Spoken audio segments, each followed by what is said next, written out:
Мысалы сіз тарихтан қазақтар мен парсылардың алапат шайқасы туралы тарихты естіп көрдіңіз бе?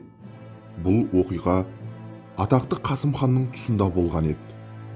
Қасым хан Дешті Қыпшаққа әмірін жүргізіп, Еуропаға танылып, күш қуаты толысқан шағында бір жұма уақытта өзінің ұлы Әбілхайыр сұлтанға 100 мың әскер жасақтап, көмек сұрап алдына келген өзбектерді парсы әскерінен қорғау үшін жер қайысқан әскерін жорыққа аттандырды. Осы кезге дейін бір-бірін тек сырттай бақылап келген даланың көкжал қасқыры мен парсы арыстаны енді ашық майданда кездесті. Сонымен бұл кездері Дешті Қыпшақ жерінде Қасым ханның сөзі жүріп тұрғанды, қазақ билеушісінен көмек сұрап, сонау шығыс Түркістанда билік құрып тұрған Сайд хан біздің жайлауға өзі арнайы келді. Қасым ханмен жүздесіп мәслихат құрды. Бұл сол дәуірдегі халықаралық деңгейдегі екі мемлекет басшыларының бейресми кездесуі болатын. Халайық, арнамызды көріп келе жатқан, тәуелсіз тарих арнасын көріп келе жатқан көрермендерден сұрайтынымыз: арнаға лайк басып тіркеліп, қолдау көрсетіңіздер. Себебі бізді ешқандай саяси топтар немесе билік қаржыландырмайды. Сонымен қазақ пен Моғол ханы жайлауда бал татыған саумал қымыз ішіп жатқанда, Сәлім Жауыз бастаған османдар мен бірінші Исмайыл Шах бастаған парсы армиясы бір-бірін жұлып жеуге аттанды. Таяу шығыс алапат өрт құшағында қалды. Алғашында Исмайыл Шахтың атты әскері басымдық алғанымен, түріктердің аузынан от шашқан артиллериясына төтеп беру мүмкін емес еді. Бұл соғыс Исмайылдың қабырғасын сөгіп кетті. Чалдыран деген атаумен тарихта қалған бұл алапат шайқаста ауыр жараланған Исмайыл Шахты сарбаздары майдан даласынан әзер алып шықты. Осман сұлтаны Сәлімнің, былайша айтқанда Сүлеймен сұлтанның әкесінің бұл зор жеңісін Бұхардағы өзбек хандары үлкен қуанышпен қабылдады. Өздеріне үнемі төніп келген қауіптен, ауыр жүктен босаған өзбектер Шайбанидың өлімінен кейін еркін бір тыныстады. Себебі Шайбани ханның өлімі бүкіл Бұхар мемлекеті үшін катастрофалық жағдай болды. Шайбанидың өлімінен соң парсылардан әбден теперіш көріп келген өзбек билеушілері үшін бұл хабардың маңызы ерекше болатын. Жаралы жолбарыс Исмайыл Шах кері шегінді. Тебризбен қоса Ирактың көп бөлігі, шығыс Армения, Күрдістан, Мосулға дейінгі аралық Осман империясына өтіп кетті. Онымен қоймай, Сәлім сұлтан ирандық 1000-ға жуық шеберді Түркияға айдап әкетті. Осылайша шейхтар құрған алып империя мүшкіл халде қалды. Бұл жерде тағы мынадай тарихи оқиға орын алады. Соғыс біте салысымен парсы падишахы, яғни Исмайыл Шах, ажал құшты деген дақпырт жер-жерге тарап, оның лебі сонау Бұхарда отырған өзбек билеушілеріне де жетсе керек. Бұл өзбектер үшін таптырмас мүмкіндік болатын. Кезінде Шайбаниге көмекке үлгере алмай, өкпесі қара қазандай болып жүрген сұлтандар бұл тамаша мүмкіндікті пайдаланып қалуға тырысады. Сонымен не керек? Өзбек әскері Хорасанға басып кірді. Исмайылдың өлімі туралы хабар сарайшықтағы Қасым ханға да жетеді. Алайда салқын қанды Қасым хан бұл жолы да әдеттегі дағдысынан жазбады. Қызбақанды өзбектерді бақылап, әліптің артын бақты. Оңай жеміске дәмеленген өзбек хандары бір кездері айырылып қалған Хорасандағы жер мәселесін қайтадан даулай бастайды. Олар қарапайым жұртты бұл өзбектердің жері екендігіне иландырып, Хорасан уәлиятына қоныстануға үгіттейді. Ал ол жерге Исмайылдың тағайындап кеткен орынбасары ағылып келіп жатқан халыққа қылар дәрмені таусылып, ал өз падишахының не өлі не тірісін білмей есеңгіреп қалады. Бұл кездері жаралы жолбарыс Исмайыл апанында өз жарасын өзі жалап, ыза мен кекке булығып, ұрымтал тұсын күтіп жатты. Өзін өлдіге санап, құтырынған өзбектердің әрекетін естіген оның сол кездегі ызаланғанын тарихшылар былай деп еске алады.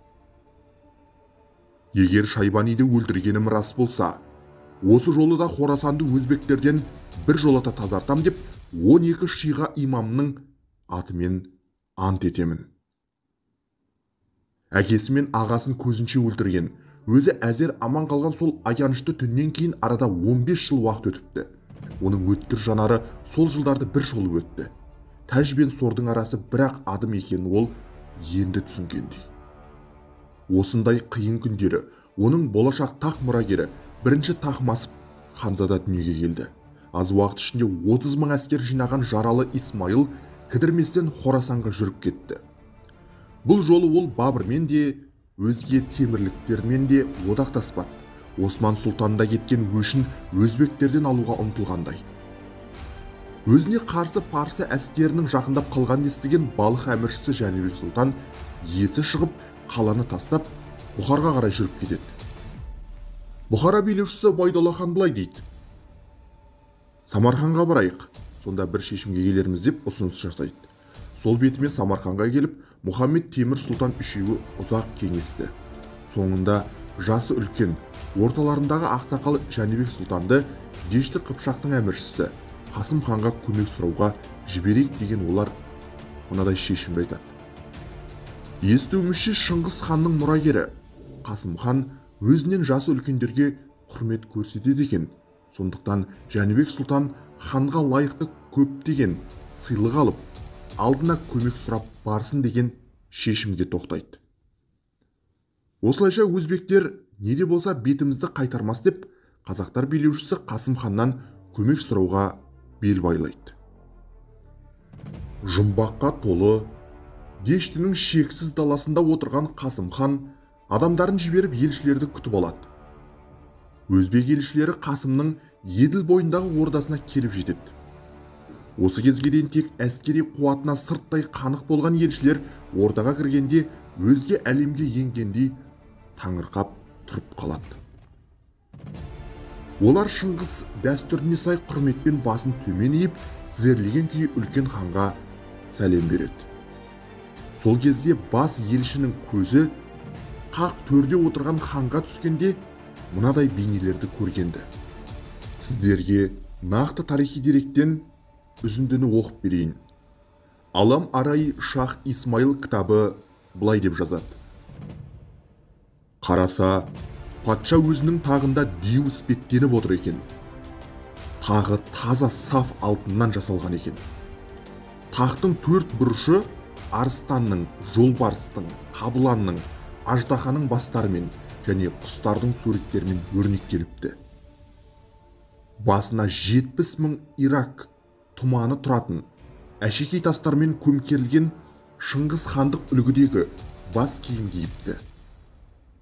Жүзі айбатты, көзінің ағы қарасынан көбірек, ал сақалдары сирек екен.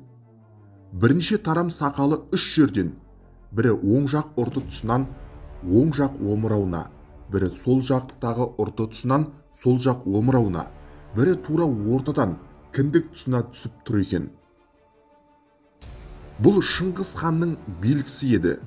Патшаның әрбір мұрагерінің егер 10 мың қолы болса, онда осылай 3 жерден 3 тарам сақал өсіреді.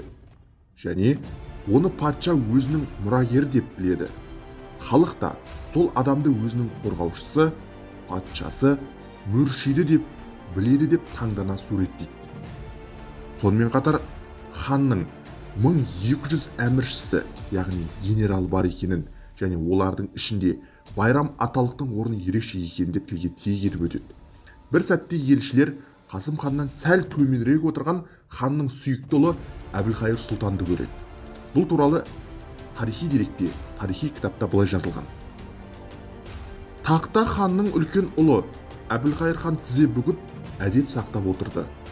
Басында өзбек топсы, ал оның жиегіне алтындатылған матадан сәлде орап, оны қымбат бағалы таспен маңдай тұсына әкеп түйіп қойған. Оның бойы Ескендір мұнарасындай биік, кеудесі алпамсадай, бері булған, екі иығына 4 адам мінгендей 4 бақ келген. Қатысқан жорықтарында көптеген жауының аяғын аспаннан келтірген. Осына 30 жасында күрес алаңында өлтірген адамдарының саны 1200-ден асады, және олардың әрқайсысы даланың жаға жыртарлары мен диюлары және алыптары болатын деп суреттейді тарихи деректе.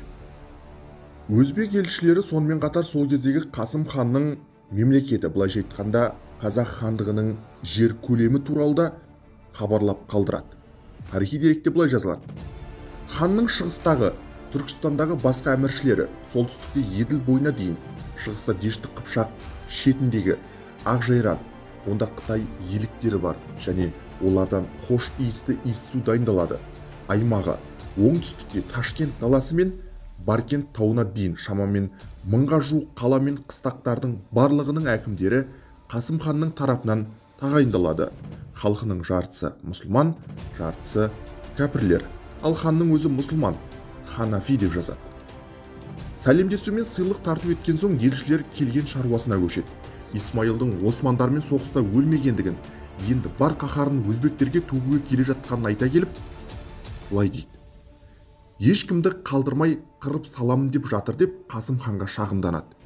Елші сөзін асықпай тыңдаған Қасым хан оларға былай дейді: Шайбани ақылсыз болса да, одан басқа ол орынға ие болар ешкім жоқ, бірақ енді уайымдамаңдар.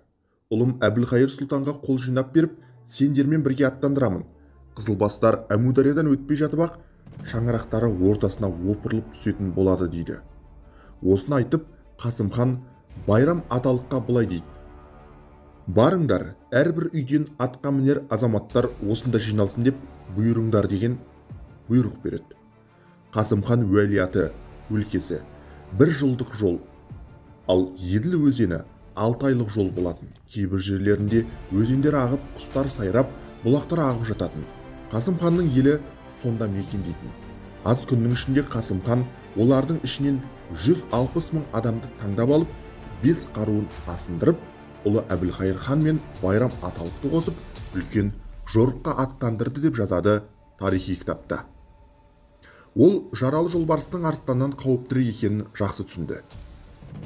Әбілқайыр сұлтан жатысы 30-дар шамасында орда бұзар шақта болатын. Оның жеке басына жетерлік Қасым ханнан дарыған бейзаттық қасиетін айтпағанның өзінде діндарлығы да бар еді.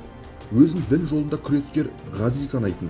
Осыны жақсы білген өзбек билеушісі Убайдолла суннамен жүретін халықтардың басына қара бұлт төнгенін, дін жолында күрескерлердің алар сауабын үйіп төгіп айтуының да сыры осында болатын. Сонымен 100 000-ға жуық әскер жасақтаған Әбілқайыр сұлтан және өзбектердің 60 000-дық әскерін қосып алған сұлтан парсыларға жақындап келеді. Ол соғысқа кірместен бұрын Парсы падишахы 1 Исмайылге мынадай мазмұнда хат жібереді. Хатта былай жазылған: Шах Исмайыл Бахадүр ханға, Дештің падишахы Қасым ханның ұлы, көрегенді сұлтанның өзі келіп тұрғанын мәлім етеміз. Сіз өз иелігіңіздің шекарасынан тысқары шығып, ерлігіңізді байқаттыңыз. Сіз сонымен Кәлән хан, Қасым хан, тағайындаған адамдарды Түркістаннан қудыңыз. Хан мені сізді ұстауға жіберді, ал өзім ер жүрек жандарды сыйлайтындықтан әкемнің сізді аяғыңызды көктен келтіріп асып қойғанын қаламаймын. Сіз де өзіңіздің өмірді бағалайсыз, және сондықтан осы өлкені босатыңыз, оны өзбек хандарына қайтарыңыз. Ал өзіңіз Иранға қайтыңыз. Өтпеген жағдайда қара аспаныңызды қара суға, қара орманыңызды өртке айналдырамыз. Өзіңнің жас ғұмырыңды ая, мағынасыз құрбандықтан бас тарт. Менің айтарым осы, ал басқасын бұдан әрі не істеуді өзің біл деген хат жібереді. Әбілқайырдың хаты қолына тиген Исмайыл шах қазақ әскерімен тағы қақтығысқа түсетініне толық көзі жетті. Ол бар мүмкіндікті қолдана отырып, Дешті патшасымен соғысқа түспеудің жолын қарастырғанымен, іргеге келіп тұрған жаудан құтылмасын білді. Бабаларының атымен берген сертін еске ала отырып, ол Қасымның ұлына былай деп хат жазады: егер ханзада Шыңғыс хан әулетінің Түркістандағы билігін соғыстың көмегімен жалғастырғысы және қарудың күшімен қан төккісі келсе, мен бұл күшке қарсы, мені қорғауға, хақ жолындағы мұсылмандардың киелі өмірі, Хейбарды бас идірушы Хайдар Әли бин Әбу Тәліпті, оған Алланың нұры жаусын, көмекке шақырамын. Біздің жауабымыз шайқас. Хатына жауап алған сұлтан соғысқа әзірленуге бұйрық береді. Күн шыға шайқас басталды. Қазақ жасақтарының оң қанатын Байрам Аталық, сол қанатын Сары Әділ, орта қанатын Әбілқайырдың өзі бастап шықты. Мұхаммед Шайбанидың ұлы Мұхаммед Темір сұлтан басқарған Самарқан әскері сол қанаттың тылында орналасты. Ал Обайдолла хан Әбілқайырдың рұқсатымен барлық әскердің желке тұсында орналасты. Алайда соғыс басталмай жатып, жер жағдайын жақсы білетін Байрам Аталықтан айырылып қалған қазақ әскерлері парсылардың торуына тап болады. Оның үстіне сасқан үйрек артымен сүңгитінің керін келтіріп, өзбек билеушілері жас қазақ сұлтанын атойлап шабуылға шығармай, әскердің ырың-жырыңын шығарады. Мұны бақылап тұрған бірінші Исмайыл үст-үстіне төпелеп шабуылдауға бұйрық береді. Асқан ерлік көрсеткеніне қарамастан, Әбілқайыр сұлтан осы шайқаста ажал құшты. Кезінде Қасым хан Шайбанидың өтінішімен Орта Азия мен Хорасанды жаулауға көмектескен Исмайыл ешқашан ұмытқан емес. Оның тұлғасына мұндай әрекеттер жат болатын. Мұның арты үлкен соғыс өртіне тұтанудан сақтанды. Осы жеңіске қанағат тұтқан Исмайылдың жорық шатырына өзбектер жағынан 300-ге тарта ақсақалдар келіп, Әмудариядан арғы жағаға өтпеу туралы ант берді. Сонымен қатар белгілі мерзімге дейін ақшалай салық төлеп тұруға міндеттенді. Қасым мен Исмайыл өткен тарихын әрқашан мақтан тұтты. Хорасан үшін Тұран мен Персия талай алысқаны тарихтан белгілі. Алып Ер-Тоңа, яғни Афрасияп пен Дарий, Кир мен Тамирис, түрік қағандар мен сасандық патшалар. Исмайылдың әрі қарай денде бенуге қауқар қалмады. Бұл соғыс өзбек қазақ әскерінің дүрлігу салдарынан. Кездейсоқ жеңіске жеткен ол түсінді, әрі Қасымның иелігінен жақындау опа бермейтінін де ұқты. Кирдің қателігін қайталамау Исмайылдың соғыстағы ең үлкен жетістігі болды деп айтуға болады. Исмайылдың артында дінге берілген парсылар, Қасымның артында ханға берілген қазақ жұрты тұрды. Базбір әміршілердің дандайсып айтқан: бәрібір құм жиылып тас болмасын, құл жиналып бас болмасын, Абзал хан теріске шығарды. Илей білсең, құм қала болады, халықты билей білсең, пана болады. Осыны ұмытпау керек. Осы оқиғадан кейін екі жақта өзара соғыс өртінің тұтанып кетпеуін бақылады. Исмайыл өзін өлдіге санаған жұртына қайтып оралды, ал Қасымды батыста түйіні шешілмеген істер күтіп тұрған еді.